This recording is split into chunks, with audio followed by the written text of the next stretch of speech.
ఉత్పత్తి ప్రకరణం లీలోపాఖ్యానం 50వ కథ. ఆది భౌతికం ఆతివాహికం. శ్రీరాముడు: హే సద్గురు, యోగుల యొక్క ఆది భౌతిక దేహమే యోగబలం చేత ఆతివాహికం అగుచున్నదంటారా, లేక ఆది భౌతికం తిరస్కరించబడి ఆతివాహికం కలుగుచున్నదంటారా? ముందుగా ఈ విషయం చెప్పండి. వశిష్ఠ మహర్షి: ఓ రామ, నీకీ విషయం ఇదివరలో చాలా మార్లు చెప్పాను. కొంత వివరణతో ముక్కుసూటిగా కూడా చెప్పాను. అయినా నీవు ఇంకా గ్రహించటం లేదేమిటి? సరే, మరలా ప్రకటిస్తున్నాను, విను. ఈ మారు మరింత నిర్దుష్టంగా సత్యమై ఉన్నదానిని చెప్పుచున్నాను. ఆతివాహిక దేహము లేక సూక్ష్మదేహము ఒక్కటే ఉన్నది. ఆది భౌతిక దేహము అనున్నది లేనే లేదు. ఇక శరీర భ్రాంతి అంటావా, అది స్థూలమునకు సంబంధించిన అధ్యాస వలననే కలుగుతున్నది. ఆ అధ్యాస తొలగితే ఆది భౌతిక బుద్ధి పోయి ఆతివాహిక బుద్ధి ఉదయించగలదు. ఒకడు ఒక కలలోంచి తేరుకున్న తరువాత ఆ కలలోని భవనము, ఆ భవనము యొక్క కాఠిన్యము మొదలైనవి ఏమైనా కనబడుచున్నాయా? లేదు కదా. అట్లే ఆతివాహిక జ్ఞానము ఉదయించిన తరువాత ఇక ఈ భౌతిక దేహము యొక్క గురుత్వ కాఠిన్యాదులు తోచవు. ఆది భౌతికమైన పరిమిత భావన స్ఫురించక లయించిపోతుంది. స్వప్నమునందు ఏర్పడుతున్న దట్టమైన స్వప్న భ్రాంతి తొలగాలంటే ఉపాయం ఏమిటి? ఇది స్వప్నము మాత్రమే అను జ్ఞానము కలుగుటయే కదా. ఆతివాహిక బుద్ధి లేక నేను అంతఃతత్వమును ఎట్టి వస్తుజాలము చేతను బంధింపబడనట్టి సూక్ష్మ అంతఃకరణ స్వరూపుడను అను బుద్ధి లేక బోధ ఉదయించిన మరుక్షణం ఆది భౌతిక శరీర బుద్ధి ఎటో పోతుంది. అట్టి ఆతివాహిక జ్ఞానము ఉదయించిన యోగుల శరీరము దూదివలే అతి తేలిక లాఘవము అగుచుండవచ్చు కూడా. దృష్టాంతము స్వప్నమే. స్వప్న సమయంలో ఇది స్వయం కల్పితమైన స్వప్నము, నిజానికి స్వప్నము అవాస్తవమే కదా అను జ్ఞానము కలగటం జరిగితే అప్పుడు ఆ స్వప్నద్రష్ట యొక్క శరీరం తేలిక అయ్యి భారం అనిపించకుండా ఉంటుంది. అట్లే జ్ఞానోదయమైన తరువాత కొందరు యోగులు తమ ఇచ్ఛను అనుసరించి ఆకాశమున ఎగరగలగటం మనం చూస్తూ ఉంటాం. సంకల్పమే ఆతివాహికము యొక్క స్వరూపము కదా. చాలా కాలం సంకల్ప దేహమునే ఆశ్రయించువారు, అనగా నేను సూక్ష్మస్వరూపుడనే కాని భౌతిక దేహమును కాను అను భావన దీర్ఘకాలం ఉండేవారు, వారి పూర్వదేహము దగ్ధమైనను శవంగా మారినను సూక్ష్మదేహము అట్లే ఉంటున్నది.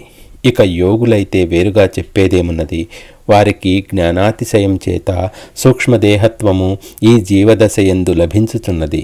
వారిలో కొందరు నేను సంకల్పమయుడను అనునట్టి స్మృతిని పొందినప్పుడు అట్టి జ్ఞాన మహిమచే ఆకాశ విహారం, అదృశ్యమగుట మొదలైన స్థితులు వారు పొందటం జరుగుతోంది.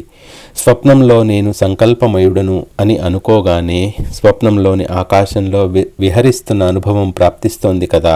ఇది కూడా అట్టిదే.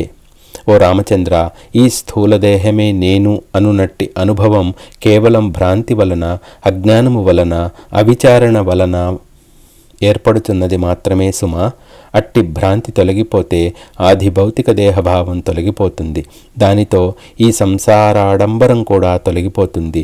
దుఃఖములన్నీ కూడా తొలగిపోతాయి. భ్రాంతి ఉన్న చోటికి మాత్రమే దుఃఖములన్నీ వచ్చి చేరుచున్నాయి.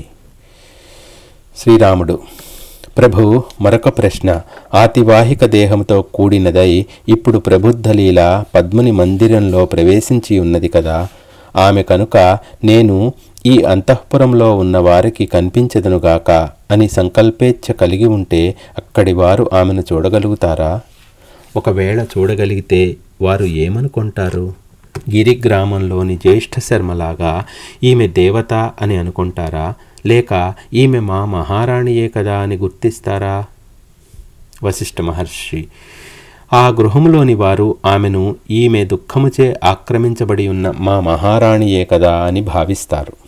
పరమేశ్వరుడు తమకు రాణిని తిరిగి ప్రసాదించినట్లు భావిస్తారు. ద్వితీయ లీల వైపు చూచినప్పుడు మాత్రం ఈమె ఎక్కడి నుండో వచ్చిన చెలికత్తె అని అనుకుంటారు. ఎందుచేతనంటే అక్కడి వారు ద్వితీయ లీలను ఎప్పుడూ చూచి ఉండలేదు కదా.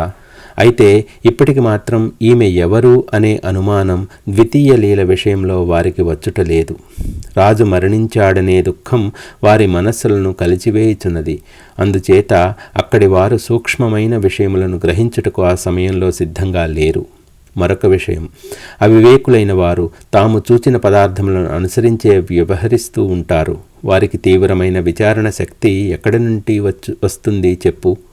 తమ చుట్టూ గల పరిస్థితులందు రాగద్వేషములు ఏర్పరచుకొని వాటి యందు ఆవేశపూరితంగా నిమగ్నమైన వారికి పరీక్షాత్మకమైన సూక్ష్మదృష్టి ఏర్పడుతుందా? లేదు. మట్టిగడ్డతో వృక్షము యొక్క కాండమును కొట్టినప్పుడు ఆ మట్టి నేల రాలుతుందే గాని కాండములోనికి ప్రవేశించదు కదా. పశుతుల్యులకు అజ్ఞానులు కూడా పదార్థములను సూక్ష్మదృష్టితో గాంచలేరు. అందుచేతనే వారు తత్వ నిర్ణయం చేయలేకపోతున్నారు. వారు ఈ శరీరాదులు వాస్తవమై ఉన్నట్లు, వీటితో ఏర్పడుచున్న సంబంధాలు బంధాలు నిజమే అయినట్లు భావిస్తున్నారు. భావన అనుసరించే వారికి ఆయా అనుభవములు సత్యమై ప్రాప్తిస్తున్నాయి. వాస్తవానికి ఈ ఆది భౌతిక శరీరము మిథ్య మాత్రమే సుమా. అతివాహిక దృష్టి కలవారు ఈ భౌతిక శరీరమును గాంచకయే ఉన్నారు. అనగా ఈ కనబడే శరీరాదులన్నీ వారి దృష్టిలో స్వప్నంలోని పదార్థముల వలె భ్రమాత్మకములు మాత్రమే. ఈ ఆది భౌతిక దేహములు ఏమగుచున్నవో ఎటుపోవుచున్నవో ఎవరమూ చెప్పలేం. స్వప్నంలో గాంచబడిన శరీరములు పదార్థములు మెళుకువ వచ్చినప్పుడు ఏమవుతున్నాయి, ఎక్కడికి పోతున్నాయి? భ్రమగానే తేలిపోతోంది కదా. వర్తమానంలో కనిపించే ఈ దృశ్య వ్యవహారం కూడా అంతే.